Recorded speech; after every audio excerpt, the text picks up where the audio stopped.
I looked then, after Christian, to see him go up the hill, where I perceived he fell from running to going, and from going to clambering upon his hands and his knees because of the steepness of the place.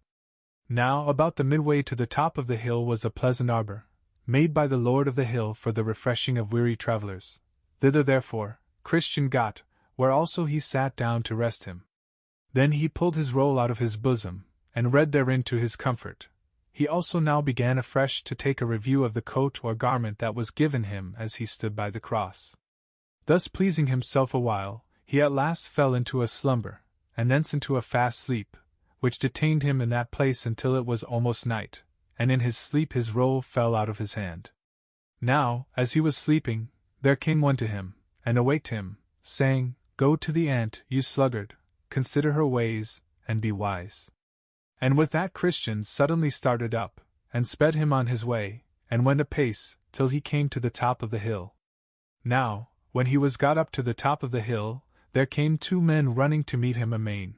The name of the one was Timorous, and of the other Mistrust, to whom Christian said, Sirs, what's the matter? You run the wrong way. Timorous answered that they were going to the city of Zion, and had got up that difficult place.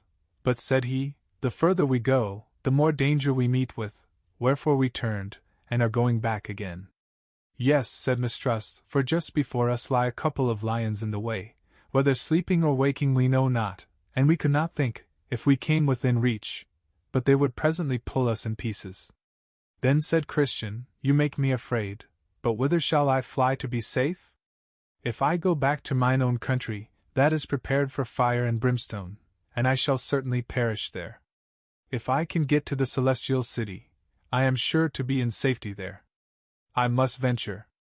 To go back is nothing but death, to go forward is fear of death, and life everlasting beyond it. I will yet go forward. So Mistrust and Timorous ran down the hill, and Christian went on his way.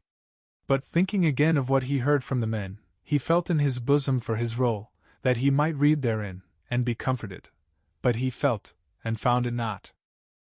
Then was Christian in great distress, and knew not what to do, for he wanted that which used to relieve him, and that which should have been his pass into the celestial city.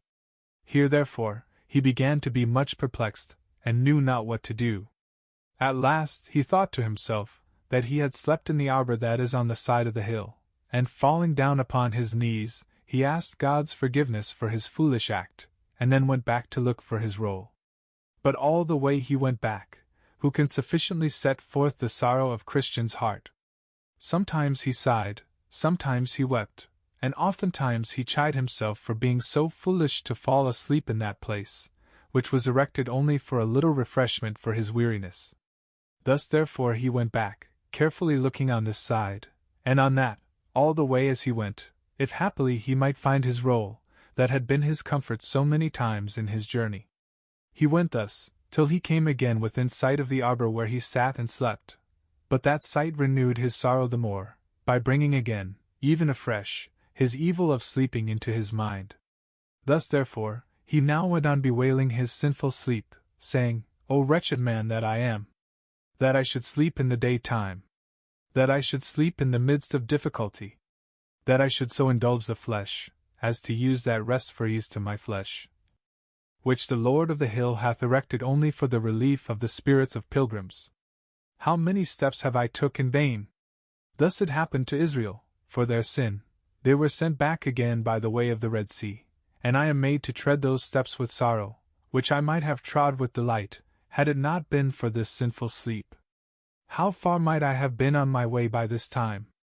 I am made to tread those steps thrice over, which I needed not to have trod but once, yea, now also I am like to be benighted, for the day is almost spent.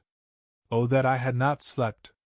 Now by this time he was come to the arbor again, where for a while he sat down and wept.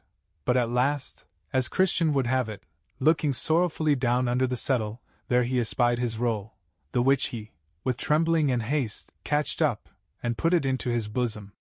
But who can tell how joyful this man was when he had gotten his roll again? For this roll was the assurance of his life and acceptance at the desired haven. Therefore he laid it up in his bosom, gave thanks to God for directing his eye to the place where it lay, and with joy and tears betook himself again to his journey. But oh, how nimbly now did he go up the rest of the hill! Yet, before he got up, the sun went down upon Christian, and this made him again recall the vanity of his sleeping to his remembrance, and thus he again began to condole with himself. "O you sinful sleep! How, for thy sake, am I like to be benighted in my journey? I must walk without the sun, darkness must cover the path of my feet, and I must hear the noise of the doleful creatures, because of my sinful sleep."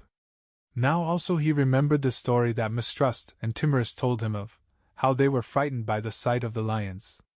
Then said Christian to himself again, "These beasts range in the night for their prey, and if they should meet with me in the dark, how should I shift them?